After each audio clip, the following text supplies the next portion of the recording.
So I don't have any slides, so you can thank me later. I don't have any PowerPoint or Keynote. I did write a speech on my Post-it note that I was going to go through on a different topic, but I'll wing it, so I'll go for it.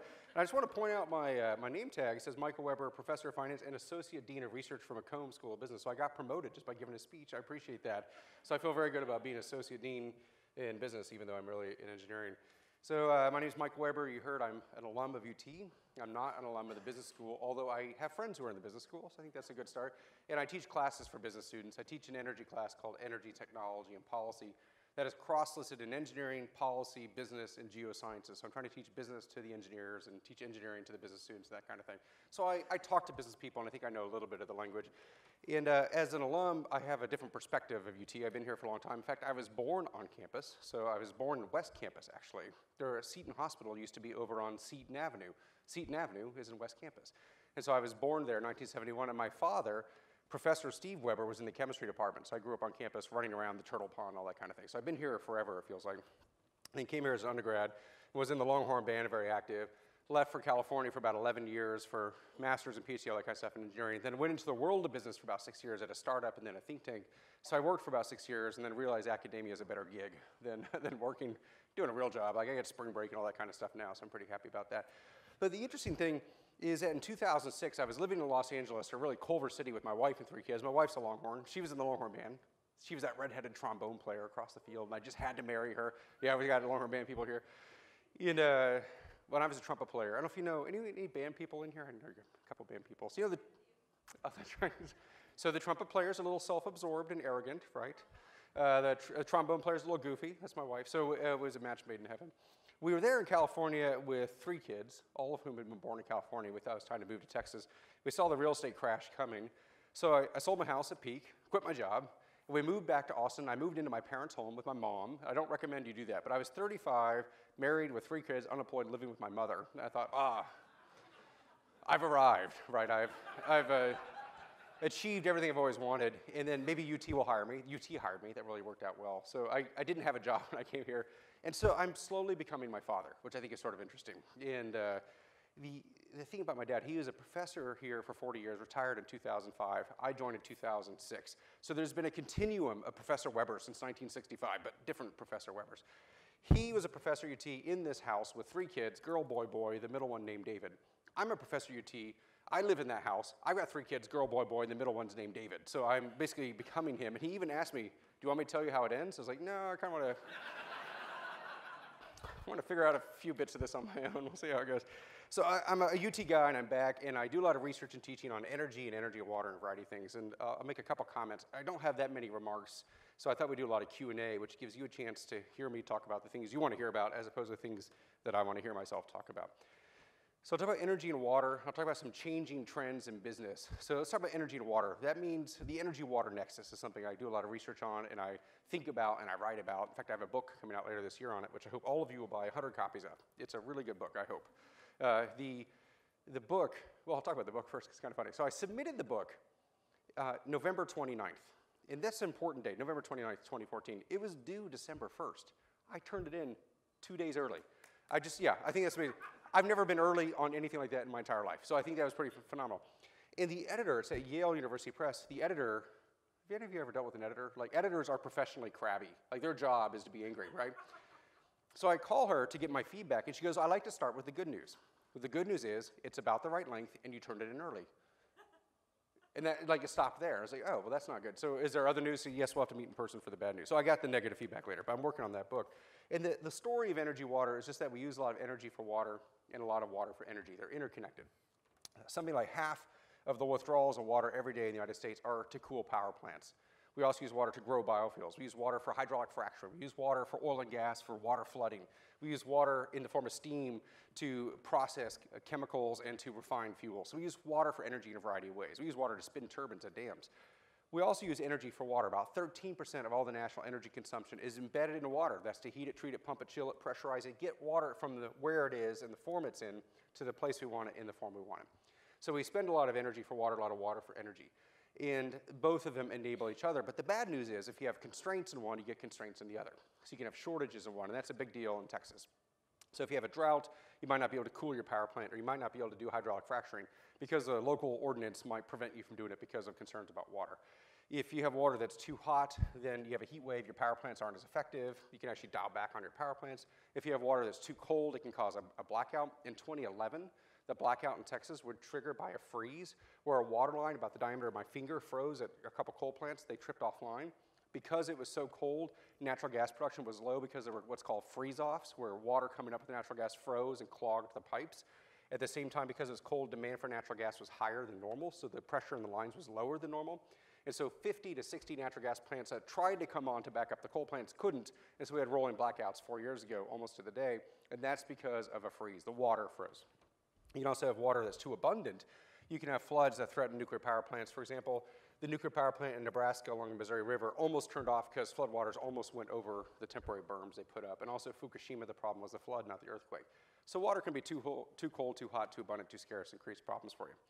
And that's one of the challenges for us. Thankfully, we never have heat waves or droughts in Texas, so we don't have to worry about it. We can just sort of assume we've got plenty of water, which is usually our official policy. Just, we got plenty of water. Or actually, our official water policy in Texas is to pray for rain, and that's always worked. But do you remember this back in 2011? Governor Perry prayed for rain, and the next day wildfires broke out at Bastrop. And everybody's like, okay, maybe you're not allowed to pray anymore for rain. We'll have someone else do it for us. So sometimes you got to pick the right person, perhaps. So yeah, that joke didn't really go over so well. But some of you laughed. He's out of office, right? It's okay. So what did you say, indicted, someone said? And that's not a joke. That's serious. That's just fact. Then we have these challenges, constraints. We also have this opportunity. We have cross-cutting conservation. Conserving energy is the fastest way to conserve water. Conserving water is the fastest way to conserve energy. So there's some good news back and forth. So the energy-water nexus is important for us because the interconnections are so deep. We tend to build these systems assuming we got plenty of the other. We build an energy system assuming we have plenty of water. We build a water system assuming we have plenty of energy. And a shortage of one can catch you by surprise and create these sort of cascading constraints or failures across the systems, and then it puts human life at risk and all that kind of thing. So it's a real challenge for us. And then there are some technical solutions and business models and all sorts of things. I want to talk about the business models a little bit. Because part of the problem with the way we manage these systems isn't so much the technology or the resource, although those are strains as well. It's the business model with which we manage the system. The conventional model is to treat energy or water as a resource that is manufactured. The more you make, the cheaper it is to make it, and then you can offer volumetric discounts. The more people buy, the cheaper it is. So think of your utility bill traditionally in Austin or wherever it is for electricity or natural gas or water. The more you buy, the bigger you are as a consumer, the cheaper the rate you get. You have an incentive to consume more. And in fact, the utility selling you a lot of electricity or gas or water wants to sell you more because they make more money. This is the way we set up a manufacturing system. It becomes very resource intensive because there's an incentive in the business model to sell us as much as possible. Austin Energy is kind of different because it's in Austin that we have a bunch of conservation goals. We have the goals to consume less, to be nicer to the environment, to impinge less on the environment, to consume less of energy and water. And so we have a bunch of conservation goals. And the way this works out for Austin Water Utility is because we consume less water, our rates have gone up. The way it works is we're using less water, but we still have to pay for the water treatment plant and the wastewater treatment plant and all the pipes. In fact, most of your bill is for that piped infrastructure. The water's quite cheap. And if we're using less water, that means there's less revenue to the city to pay for the Austin Water Utility, so they have to raise our rates. Well, when they raise our rates, we want to consume less because water just got more expensive.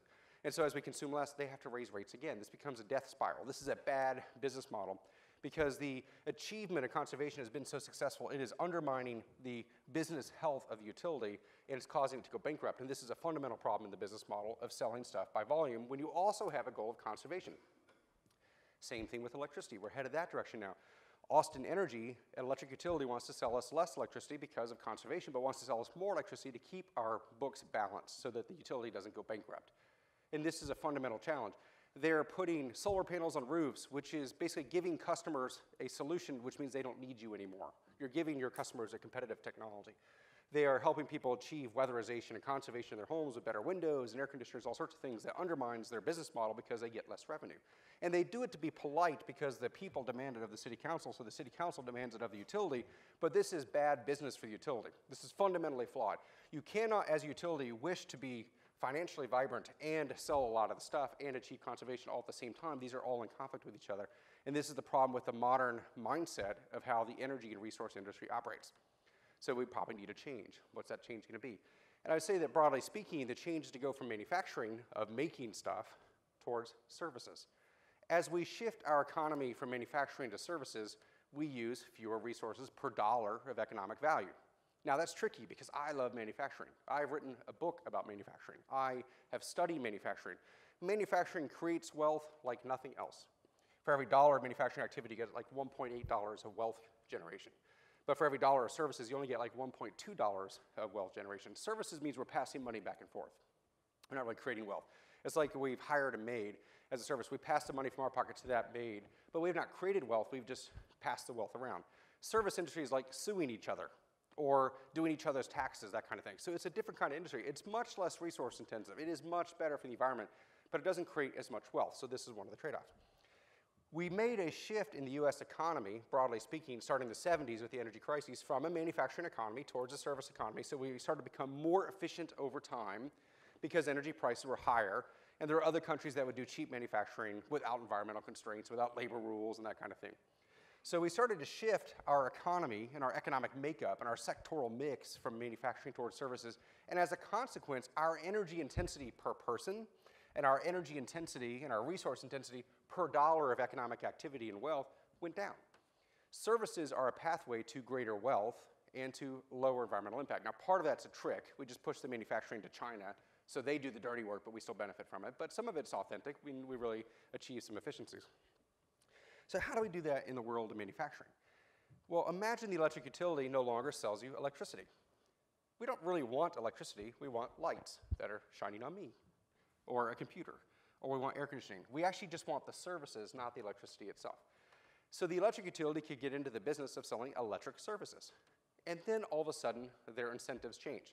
If they're selling you electricity, they want you to have the least efficient light bulbs and the least efficient water heater around, so that those devices will waste energy and you will buy more. And that is good business for Austin Energy, and that's bad for you because you're wasting money. Then they say, well, we want you to have an efficient light bulb and an efficient water heater, but you can't afford it because the light bulb is $4 instead of $1, and the water heater is $800 instead of $200 or something like that. It costs more money. And in all honesty, they really don't want you to have it anyway. They're just sort of being polite, and they're pretending they want it. But if you get them to a services model where they're providing you so many hours of electric lighting, or so many gallons of electrically heated water, or so many hours of electric compute time for your appliances or Xbox time, whatever it is, then their incentive switches. They want to install a really efficient water heater because they're selling you heated water, and if they install it in an efficient way, they get a better profit margin. So the utility pays for the water heater, pays for the electricity for the water heater, sells you the water, and the more they drive down their electricity costs, the bigger the margins are, which are the difference. So if you get the utility into the service model, their incentive is to give you everything you need for your quality of life and what you need to function, but to do it in a much more efficient way, because efficiency in that case increases margins instead of the current mode, which is efficiency decreases their sales and decreases their margins. So getting the electric utility that way would help. Doing it with water, same kind of thing. They should help you install your water-efficient appliances and shower heads, that kind of thing. The other piece is that not only do I not have the money for the water heater or light bulbs, perhaps, because most people don't have that kind of money, I don't have the know-how necessarily. But electric utility knows more about electric appliances than anybody. So they have the know-how, they have the money to pay for it, they have the model all of a sudden that will incentivize us. You switch the utility to a service model, and then everybody's profits go up. You reduce the resource consumption, and it just works better. And this has been demonstrated time and time again. I think it's DuPont that makes auto paint. But they had this incentive when they make auto paint. They would sell it to GM or Ford, and their desire was for GM and Ford to spill as much paint on the factory floor as possible. The more they would spill, the more they would buy. The more they would buy, the more DuPont would sell. The more they would sell, the more money they would make. So waste was good for business. But at some point, they switched from manufacturing paint to offering the service of selling painted cars instead of car paint. They would get into the factory and they would apply the paint. They would say, we know the chemistry better than you do. We can apply exactly the amount you need that's going to protect the interior and have good aerodynamic drag coefficients and good resistance to UV breakdown or whatever it is, and we won't spill a drop. And their desire in that case is to sell just enough or apply just enough to achieve the quality you need, but improving their profit margins. And they have an incentive to reduce how much resource they use. Same kind of thing with Xerox. Xerox used to sell copiers. And their desire was for that copier to break the day after the warranty. Have you ever bought anything that broke the day after warranty? Raise your hand. I've had that happen with cars and major appliances. That's their goal, right? That's the business model. Then you'll buy another one. Although maybe if it happens too often, you'll get angry and won't buy it. But they want you to buy more copiers. But they switched at some point to offering document solutions, where instead they give you the copier and just charge you the service. And then they want that copier to last forever, because that reduces their resource consumption and their expenses for manufacturing. A service model works. Let's think about Apple versus Dell. Dell's a great company. They have driven down costs, and they're of the manufacturing cost plus mindset. Drive down your cost, be the low-cost provider, add a 10% margin. Drive down cost, you add 10% margin, you sell a computer. Apple has gone the service mindset. They're selling you a value, a brand attachment. And it might be foolish, I pay extra money for it. There are a lot of us who are foolish and pay extra for Apple, but we're not paying for actually the computer. We're paying for some value that it offers some service. It has a compatibility with software I like, or it matches well with my iPhone, or it makes people think I'm cooler, or something like that. And so I pay much more for my Apple computer, even though the cost of manufacturing the Apple computer is really not that much different than a Dell. So their incentive is a little different. They're going to offer more value. They make better profit margins. Now they're the most valuable company in the world. They're valued at, what, $700 billion or something like that? So this is incredible. So a value-based model, a value-based capitalism rather than cost-based capitalism. Instead of manufacturing a cost and adding a profit, providing the service of the value, that switch should increase profit margins, and it should reduce resource impacts. And I think that's pretty exciting. I think that's a way that's underway as long as we can still manufacture our goods. One of the big ones, we talk about electricity and water, you can do the same thing for gas. A big one's mobility. Think about car manufacturers who are faced with flat or declining demand for automobiles in the United States. And car manufacturing is a very expensive proposition. People sell us a car and we gladly buy it for something like $30,000, a typical price for a car. We use that car 4% of the time. We park it 96% of the time. That is a very irrational disposition of capital.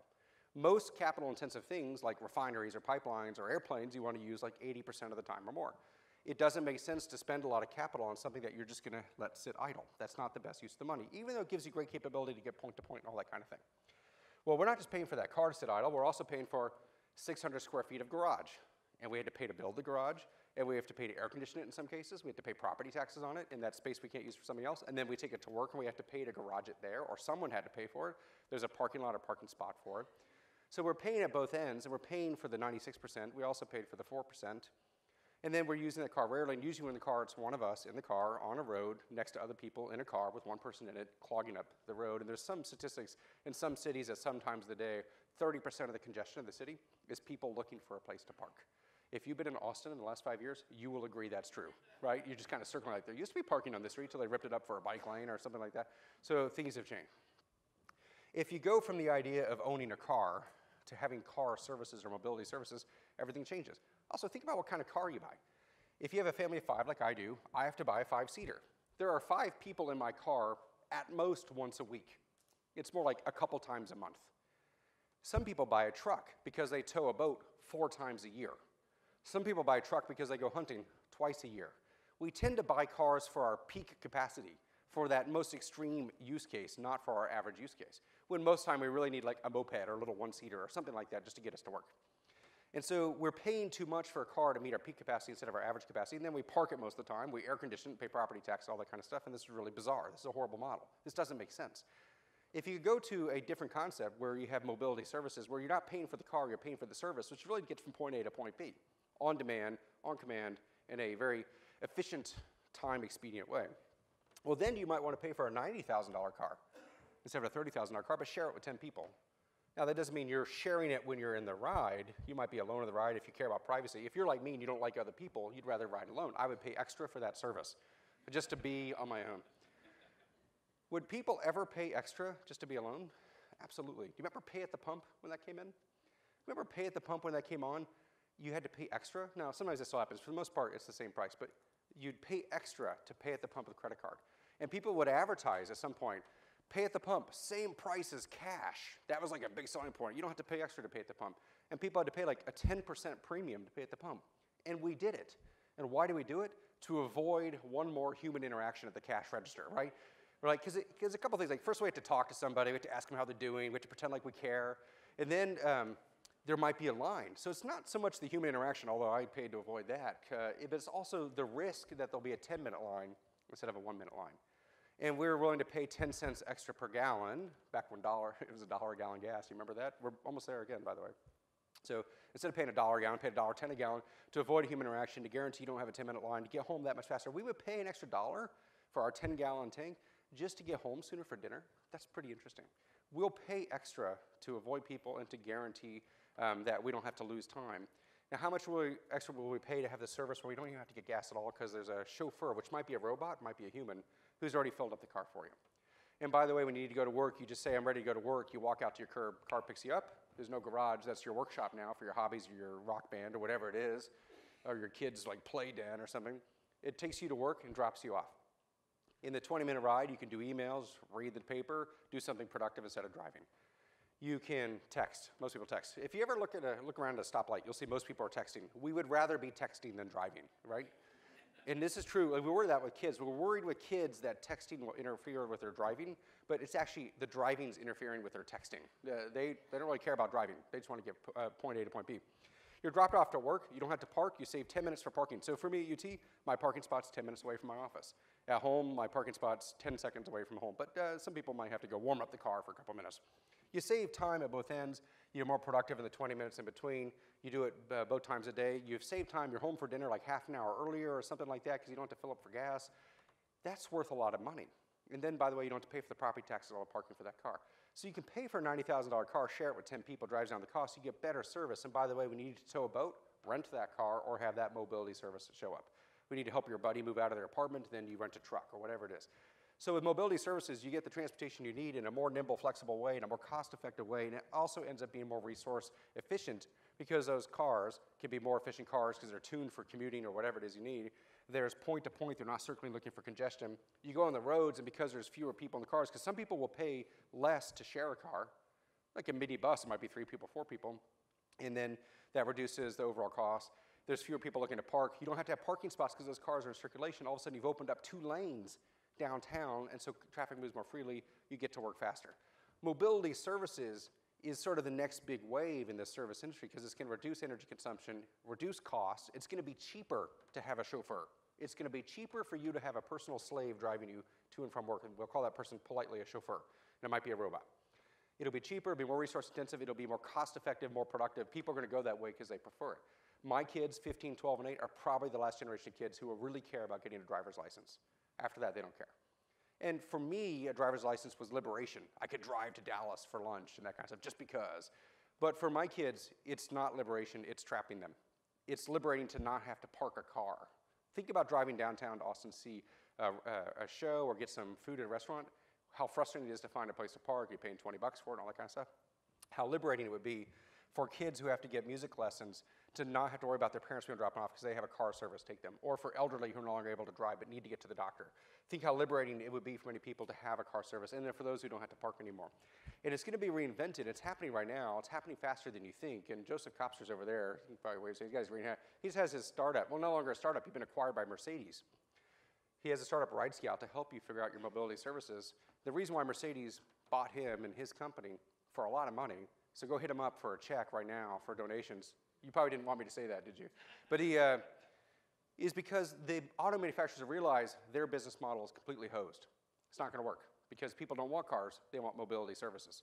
We don't want electricity, we want electricity services. Business models for electric utilities are completely hosed also. So that's a change that's looming.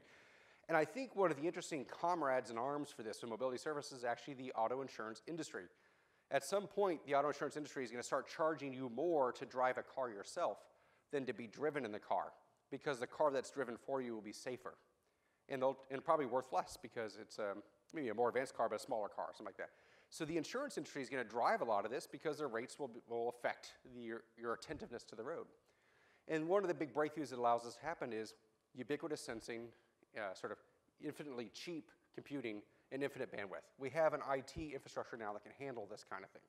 It used to be, we thought, to go to smart cars and mobility services and smart highways, all that, we'd have to build trillions of dollars of infrastructure to make the roads smart. Turns out that might have been wrong. You can use dumb roads with smart cars. And it's a lot cheaper and modular to make one car smart at a time than to make the entire highway system or road system smart all at the same time. So this is the next big wave. It's a change in the business model. It's a switch from manufacturing to services. It's a switch from cost-based capitalism to value-based capitalism.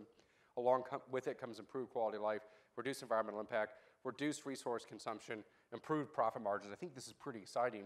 And I think UT, in many ways, is at the leading edge of this, by the way, in various spots around campus in engineering and business and the policy school. So that's kind of my view on energy and water and the changing business model. And I think I'll have plenty of time for questions if we can do it. So why don't I stop there, and I'll take questions and insults, and then we'll go for a little bit longer. Does that sound good? All right, so any questions? And I can repeat, oh, there's a microphone there, and I can also repeat the question. Okay.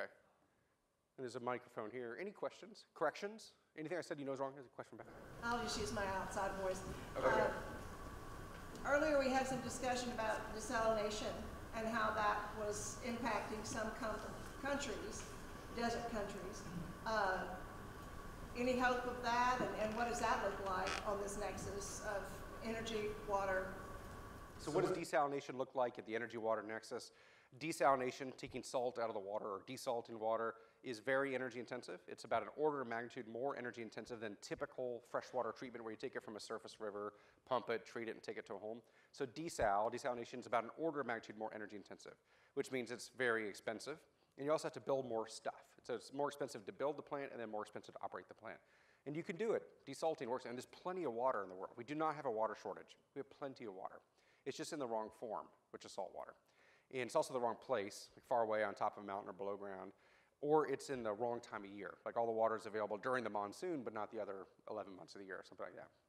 So we spend energy to get the water to the right form, right place at the right time, to store it, move it, treat it, heat it, that kind of thing. Desalting works, it's robust, it is drought resistant, so we're never gonna run out of salt water from the oceans, or even brackish groundwater in Texas. We have a lot of brackish, dirty water, we have a lot of nasty water.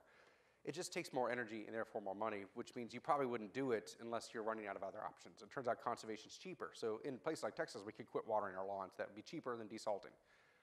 So here we should start with conservation. If you're in Saudi Arabia, where 4% of your water is fresh and 96% is salty, you don't really have conservation as an option. So their desalting makes a lot of sense. They also have really cheap energy. A lot of oil and gas is very cheap. So there they trade cheap energy for water, and that's a good trade. They don't have conservation as the same kind of pathway. Although they've done some strange things. They build these power plants that give them so much fresh water. They use the waste heat from the power plant to desalt the water. They have an abundance of water in the summer because they're operating the power plant so much to give them air conditioning. So they have extra water in the summer, so they grow things like wheat and tomatoes and golf courses, which maybe you shouldn't do in the middle of the desert. And then because they've grown all these things, in the winter they turn off the power plants because they don't need air conditioning, but they still need water for these things they planted. So they turn on the power plant just to make the heat, just to make the water. So they're wasting energy just to get the water that they then waste on these crops. So you can get some strange behaviors that come out of this. But desalination works. The key to make desalination really work effectively in an economic way is drive the cost down. And that means better treatment technologies. And there are chemical engineers and civil engineers here at UT leading the way on that. Sometimes it's a better membrane. You take a membrane, you push the water through, the salts stay here, the water passes through. A better membrane won't get fouled up as much and will take less energy to push the water through. So better membranes are the way to go. Using waste heat or flared gas to boil water. We've done research on that in my group, using flared gas to boil the wastewater that comes out with shale production. We have a lot of waste or degraded energy sources and some good advanced technologies on membranes that can reduce the cost and energy intensity, and then desalination starts to make more sense. The key is, as long as it's really expensive, probably we should do something else first, or else it becomes like an over-investment. In El Paso, they built the K. Bailey Hutchison desalination facility, the largest inland desal facility in the world, but it runs like at 10% of capacity because it's the most expensive option. And people are like, I'll just turn off my shower more often rather than pay the bill for the desal facility. So that's the challenge, is driving the cost down so it becomes a more fruitful option. Great question. There's a question here. Okay. Yeah.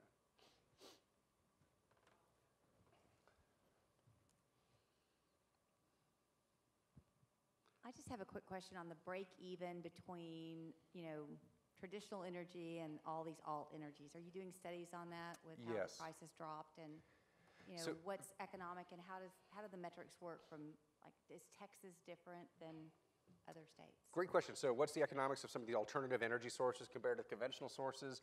And is Texas different than others? So the answer varies by time of day, time of year, location, and technology. So it's a lot of variations, but we definitely study this a lot.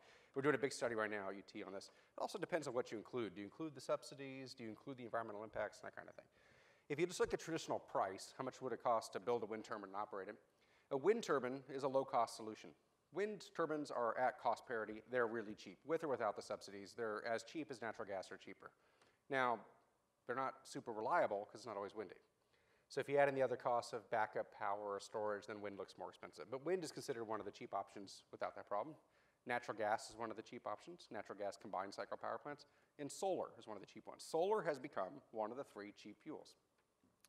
Coal and nuclear are more expensive now, especially in the United States. It's expensive to build coal in the United States because you can't just build coal, you gotta build a bunch of scrubbers and environmental controls, you have to overcome opposition and lawsuits and that kind of thing. Nuclear is just expensive because nuclear is always expensive. So the low-cost options these days are wind and solar and natural gas. If you take away the subsidies for wind and solar, they get a little bit more expensive. Wind goes up a little bit, solar goes up even more. And then say solar becomes more expensive than natural gas and wind. And solar has the same problem. It doesn't work at night, it doesn't work when it's cloudy. There's certain sort of limitations to when solar works, so maybe you have to add in backup costs or firming power and that kind of thing. So those are the low-cost options. The tricky part is how it varies around. In Texas, wind and solar are really cheap because we've got a lot of wind and a lot of sunshine and a lot of cheap flat land with power lines going to it.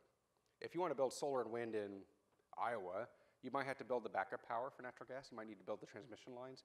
And if you want to do it in New Jersey, it's not that sunny. So it varies around. And it turns out Texas is one of the cheapest places to build this stuff. And that's actually why we're building a lot of wind and a lot of solar. It's pretty cheap to do it.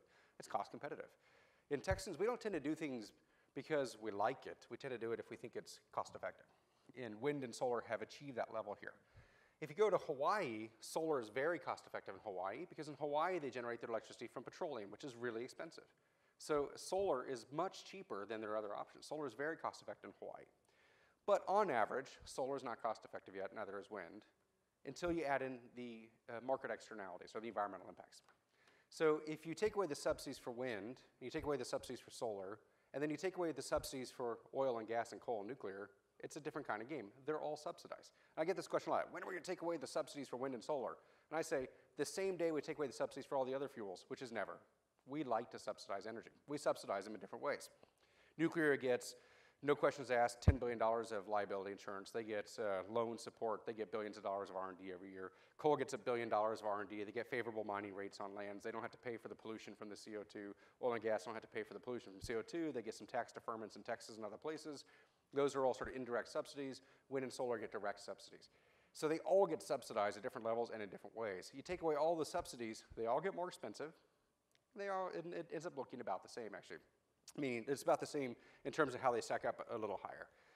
So it's a tricky analysis, and it varies depending on where you are. So we're doing this study right now at UT, at the Energy Institute, called the full cost of electricity. We're trying to look at the full cost of electricity, taking away the environmental impacts and taking away the subsidies to see what it is. And it works out they're all more expensive, and the cheapest ones are wind, solar, and natural gas. The same ones that the markets say are the cheapest, with the subsidies and without the environmental prices.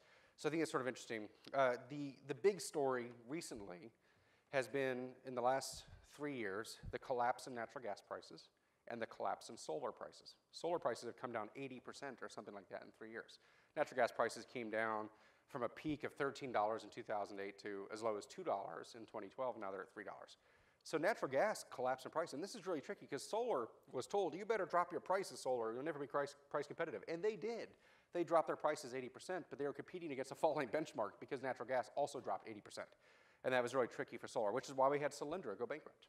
We had people go bankrupt, not because they didn't meet their price targets, it's just that their competitor, natural gas, also met its price targets. So that's part of the challenge. So I think basically we're there where some of the renewables are cost effective. Some of them are not. Biomass is pretty expensive. Geothermal is cheap if you're near active vents, like in California and Nevada, but it's not so cheap here, so that will depend on where you are. And then hydro is pretty cheap once you build it, but not so cheap to build anymore. But hydro ends up being really cheap once you have the dam. So like Hoover Dam is incredibly cheap, for example. But we don't have many more sites to build hydro, which is another form of renewable. So that's kind of the grand tour of the alternative forms and whether they're cost effective. Yeah, follow up on that.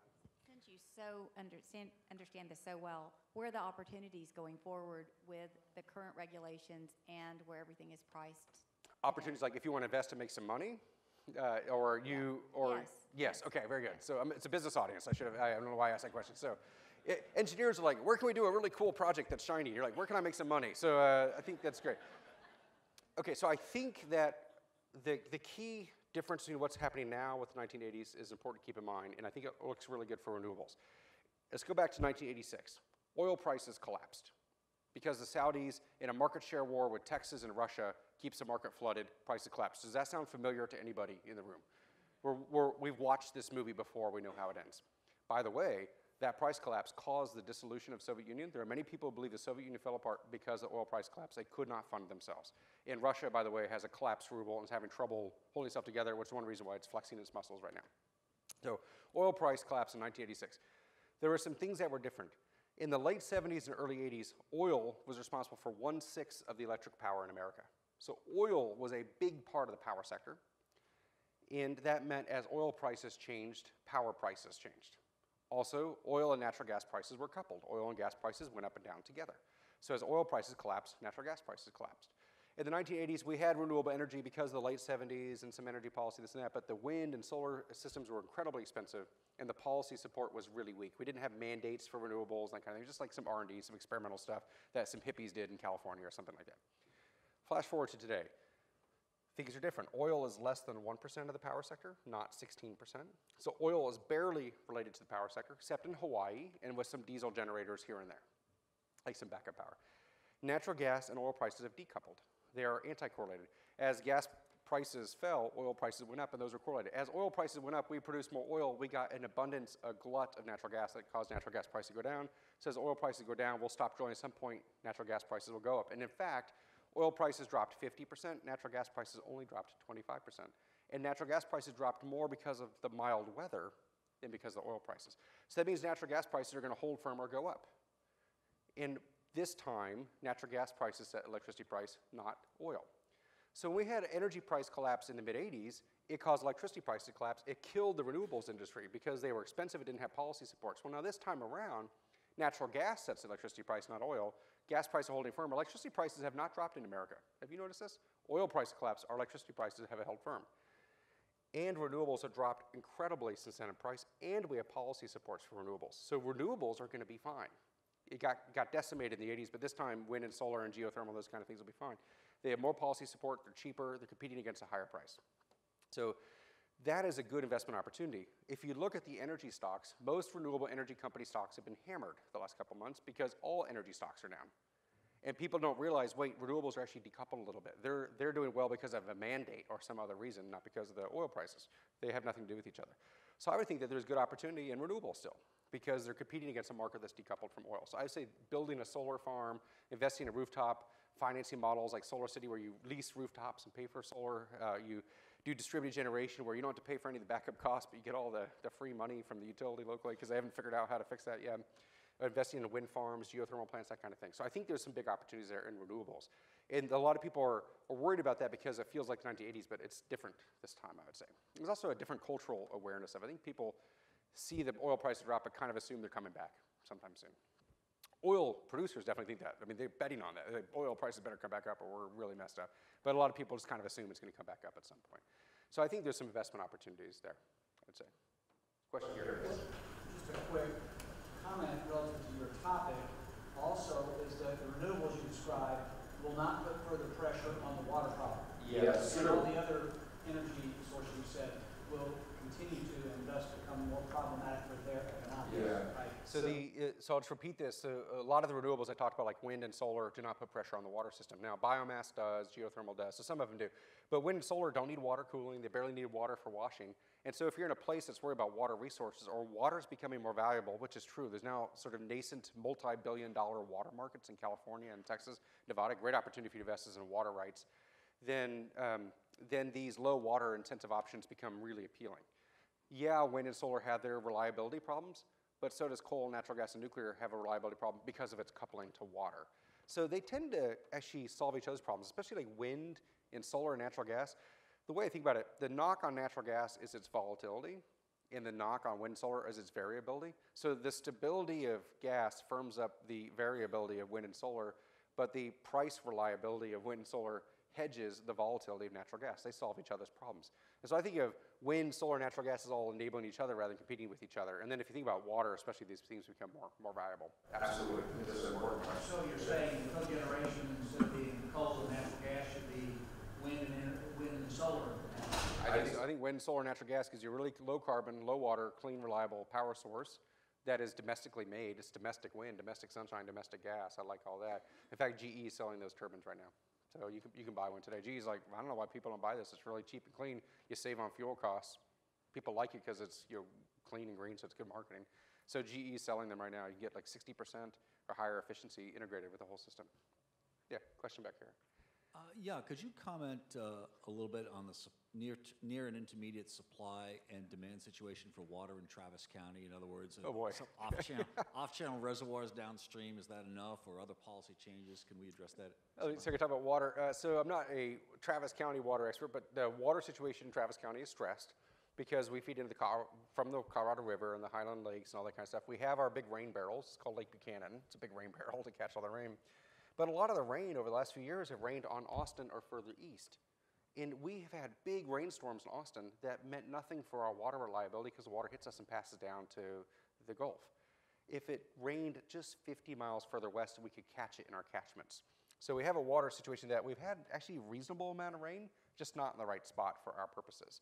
And we have a pretty thirsty city. So we use a lot of water per person. Despite our conservation mandates, we still consume over 150 gallons of water per person per day, which is not as bad as Dallas, but is worse than San Antonio and worse than El Paso. So we have a long way to go in conservation. So the water is strained, and as a consequence, LCRA has been cutting off water to rice farmers. And other people saying, well, Austin's got firm water. And every time we have the choice between farmers and cities, we choose cities. Well, I don't know if that's the right answer or not, but that's what we do. We choose cities in industrial activity. There's some rationale for it. The number of dollars you make per gallon of city or industrial water is much higher than per gallon of agricultural water. So it's kind of rational, but there's a lot of legacy in farming, and farmers aren't happy about it for sure. So we tend to cut off rice farmers. Now you could ask why we're going rice in Texas. That's a different kind of different conversation. Rice is particularly water intensive because you flood the rice to harvest it. So this is a challenge, and I think it will continue to be strained as Travis County grows in population. The most climate models suggest drought's going to get worse in Texas, not better.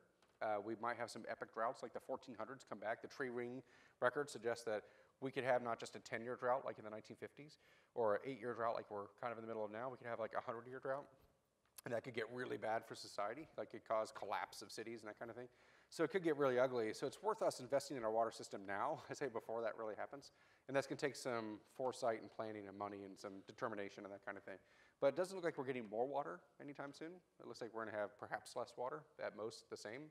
And we're going to have more people, more industrial activity. So this is a real challenge. And LCRA is getting sued by everybody about this, and Austin Water is dealing with it.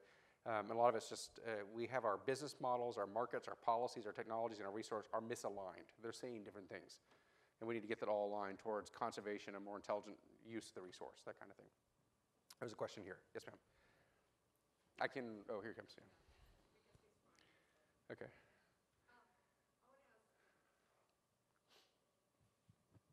Could you please extend your comment about the resources, the renewables and the adoption of it in a general society? Because sometimes when I'm out there and I talk to people about the possibility for families to be adopting all these new technologies, green technologies, the main problem I have is the education.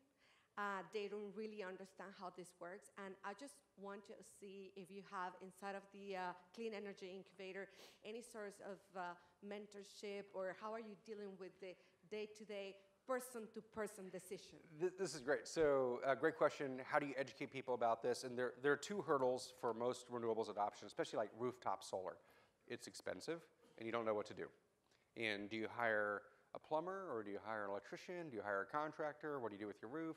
And people make mistakes. They'll put 30-year panels on top of a 10-year roof, for example. Don't do that, by the way. Because then you have to take those panels off to replace your roof in 10 years, and it becomes very expensive.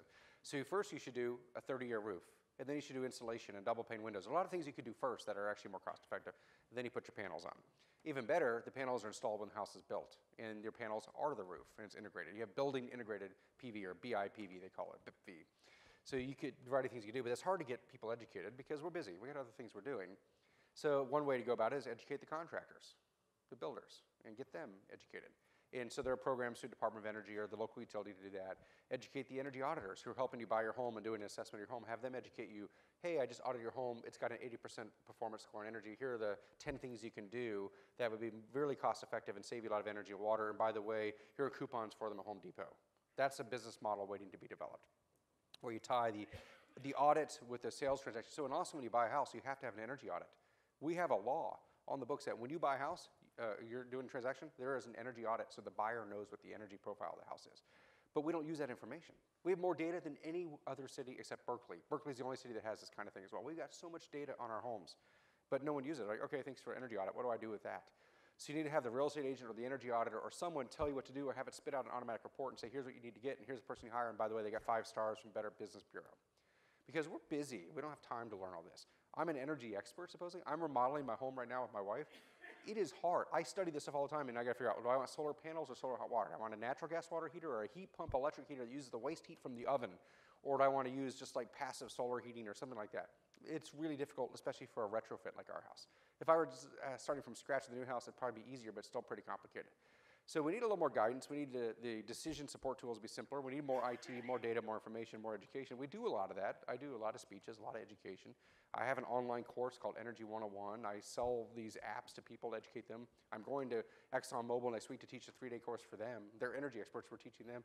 So I do a lot of teaching. That's one way, and we're trying to develop more programs and software to do that in a more automated way. That's really hard.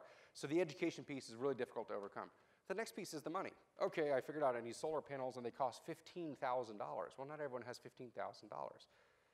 You pay for it once, but then it reduces your electricity bill, say $75 a month for 30 years. That's a weird way. It's hard. So it works out economically, but that doesn't mean you have the money up front. So we need to figure out the financing of it, where you can pay for it in your property tax bill. That's called PACE, Property Assessed Clean Energy, where your property is worth more, you pay a higher tax, and that tax pays for it every month for 30 years instead of you paying for it up front. We don't pay for a coal plant all at once. We amortize it over 30 years. Why can't we amortize solar panels? So we have finance models that are not helping us overcome the hurdle right now, which is the cost. And by the way, should I pay for it? What if I pay for it and I move in 2 years? I paid for that and then I move. So if you put it into your property taxes, the next owner helps pay for it as well. So that's the challenge, that we have to overcome these capital barriers and the educational barriers on that. I don't know, we gotta do what you can. We're trying to create these educational softwares and that kind of thing, bit by bit. It seems like it's very slow. Maybe just like another question or two. Yes, sir. There's a lot of disagreement over energy policy, but I think almost everybody agrees now that ethanol is a horrible fuel. When will we get rid of ethanol? So ethanol, the one thing that Democrats and Republicans agree on is that ethanol should be subsidized. That's the irony, right? So scientists and environmentalists in the energy industry agree that ethanol is a pretty tricky choice. It has a few upsides. Let me start with the good news, because that's easier than the bad news. The good news is it helps you with your compression ratio in your car, so you actually get better performance out of your engine if you have a little bit of ethanol. It helps you oxygenize it's an oxygenate. It cleans up your fuel a little bit, so you'll have less carbon monoxide out your tailpipe, so it's cleaner there. It's domestic, so it might reduce imports. It enriches Midwest farmers instead of Mideast autocrats, so I guess that's good news. It takes some CO2 out of the atmosphere and it grows. That's good. That's it. That's the good news. The bad news is it's really water intensive. It's really expensive. It's a lower quality fuel in terms of its energy density. It's really hard on the soil. It causes lots of water runoff and pollution into the waterways. You get all this growth of corn in the Mississippi River Valley Basin, and that nitrogen-laden fertilizer soil gets into the Mississippi River and creates a dead zone the size of New Jersey in the Gulf of Mexico. Although I often say, well, how do you know it's not New Jersey? Like it could be just the whole state came down. That joke sometimes works. It's really hard on the environment. So environmentalists are not a fan of it, but are of mixed opinion because they kind of like, clean energy or renewable energy, that kind of thing. Politicians really like it. The policy supports that ethanol gets are of 4 types, 2 of which have canceled, but there are 4. There's a mandate. We have to buy it. Whether you want to buy it or not, you are buying corn ethanol. Whether you realize it. When you go get gasoline, you're getting corn ethanol, 10%, whether you want it or not. There's a mandate, we buy it. Farmers are given money to grow it. We're given money to buy it with a tax credit. And then there's a tariff on imported ethanol from Brazil that makes the competitors more expensive. Imagine having a product, I don't know, Frisbees or something, that everyone's required by law to buy. They're given the money to buy it. You're given the money to make it, and your competitor, yo-yos, have a tariff on them to make it more expensive. That's biofuels policy in America. Now, the tariffs and the tax credit have passed, so now it's just the mandates and the subsidies. But still, that's pretty good. People are required by law to buy it, and you're given the money to make it. That's a lot of policy support for what most engineers and scientists would say is kind of a crappy fuel. It's useful to some degree in the engine, but it's pretty hard on the system to grow, and thermodynamically, it's not nearly as good a fuel as gasoline. It's much better just to make a gasoline engine more efficient than to add ethanol. There's some recognition in policy circles that this is a problem, which is why 2 of the 4 policy props were expired. And Republicans and Democrats both kind of agree, like, it's kind of weird to give a tax credit to something we've already mandated. It's also kind of weird to put a tariff on the other fuel when we believe in markets and competition. So there's starting to be some consensus that there's a problem. But it's almost what happened in 2005. We were in this rah-rah phase of America where we hated the Middle East and we don't want imports. We're going to grow, we grow our own stuff. And we all came together and said, yeah, we're going to grow 36 billion gallons a year of biofuels. We can do it. And the biofuels lobby said, we can make it. And Congress said, okay, we'll require it. And then biofuels lobby said, wait, you believed us? Because they cannot deliver. They can deliver 15 billion gallons a year from corn, but the other 21 billion gallons they cannot deliver. And so the law right now, ExxonMobil and Chevron, all these oil companies are out of compliance with the law because they're supposed to be blending higher fractions of biofuels. They cannot because they cannot buy it from the markets because the markets hasn't provided it. Because the lobbying got ahead of the technology, I would say. So I think there's consensus in the scientific community that corn ethanol is pretty tricky. Scientists have been saying that since the 1970s. We've been saying that for a long time. It's not a good fuel. Sugar's better. There are other so it's not that biofuels won't work or can't work, but with our current understanding and capabilities, they're not that good. I think we should invest in R&D, a little bit of a mandate, maybe that's okay, but the big mandate we have is really tricky, especially because our gasoline consumption is dropping because we're driving more efficient cars less often because of people like Joseph and his startup making us more efficient as a society. That mandate for 36 billion gallons a year of biofuels didn't anticipate that our consumption overall would drop. And so it becomes a larger fraction. It's a volumetric fraction. It's not a fractional requirement. It's a total amount. So I think we're getting there bit by bit, but it's kind of slow. There'll be a revision to the laws, I suspect, because the markets just can't deliver the impossible, it turns out. And there'll be some adjustment. It's going to be kind of embarrassing for both parties.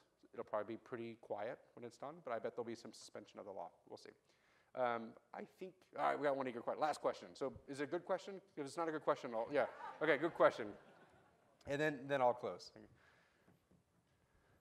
Yes, could you comment on the status of technology as it pertains to purifying and recycling return frac water and where that technology might be going as far as That is great. returning Okay, the great water? question. So with fracking, with hydraulic fracturing, the hydraulic means water. We put a lot of water in, and this frac fluid, so it's mostly water with some sand and also some other chemicals like kitchen soaps and biocides, things like that to protect the equipment and prevent fouling and that kind of thing. So we put millions of gallons in, 1 to 9 million gallons of water in per well, and we get anywhere back from 500,000 to 10 million plus gallons back. Sometimes you get more back than you put in. Sometimes you get less back. Depends on the geological formation and how you're doing it, all that kind of stuff. So we get millions of gallons of stuff that comes back. That's our wastewater. Has 3 parts. It has the drilling muds, the stuff you use to lubricate the bit. It has the frac fluids themselves that flow back, and then the produced water, which comes up as you're producing oil and gas. So it's a lot of wastewater. It's pretty nasty stuff. It's orders of magnitude more salty than the ocean. Makes the ocean look fresh. It also has arsenic and BTEX, and it's got NORM, naturally occurring radioactive materials, and all this nasty stuff. So it's pretty gross stuff. And there are a couple ways to handle it. One way is to inject it in a wastewater disposal well, which is what we do in Texas. There are 150,000 disposal wells in America, and 50,000 of them are in Texas. So we do a lot of wastewater injection. But if you inject at the wrong spot, you cause earthquakes, which tends to rattle people's nerves. Oklahoma is now the most seismically active state in America, ahead of California, because of all the wastewater injection wells and all the earthquakes. So you can dispose of the water, the wastewater, which is actually the environmentally friendly way as long as you don't cause an earthquake, or you can treat it. And if you treat it, the good news of treating it is then you could reuse it for the next well, and you don't have to get more fresh water. So they get fresh water, add salts, inject it, get salty water. And of course, someone was like, if you have fresh water and add salts, why not start with salt water? But the salts are different, so it messes up your chemistry. But if you can treat it to a suitable standard, you can reuse it, you spare the fresh water, you have less disposal, you have fewer trucks, it's good news. But it's nasty stuff. There are different ways you can do it. You can do membrane methods where you're pushing the stuff through, but the membranes, they foul at the really high TDS. So some of them use a thermal technique, like they'll boil the water, which is really robust. That really works, but it takes a lot of energy to boil water. So that area is where there's a lot of activity in R&D here in chemical engineering at UT, but also there are 3 startups I know of in the last 2 years that formed just to do on-site mobile treatment of water, because that's become a cost center for oil and gas guys. They're now paying dollars per barrel for the water to get it, then to dispose of it. And so reducing the cost and doing reuse is an important profit motivation for oil and gas guys. So a lot of startups in the space, NOV, Schlumberger, Halliburton are all looking at it. I think there's nothing really out there yet that's a winner, so I think there's a lot of vicious competition to figure it out. But the technology is probably going to start, I would say, being more distillation-based to get a lot of the salts out. We'll see, because the membranes can't handle it. Our paper that we did a few months ago looked at using the flared gas to boil the water. You got nasty water and flared gas in the same spot. Why not use that flare to boil the water? You get fresh water. You have a pile of salts left behind, but you also have a lot of clean water. and that works in some places. Chesapeake and the Marcellus in Pennsylvania, they actually will distill the water and boil it because they can't dispose of it. There's no disposal wells in Pennsylvania. So the techniques vary based on what the water is, and we're doing research right now to map out all the different treatment techniques and pathways you might go through. It's not clear what the winner will be, or maybe the answer is the winner will be different in every location, depending on the conditions. I think this is one of the exciting areas to invest in oil and gas because this is an area that will reduce costs for oil and gas, and anything that reduces costs right now is really appealing. At $100 a barrel oil, you don't worry so much about your costs. You worry about production. But with costs coming, or price coming down, you worry about your costs more. So I think this is an area for opportunity. I'll stop there. So thank you very much. Yeah, thank you.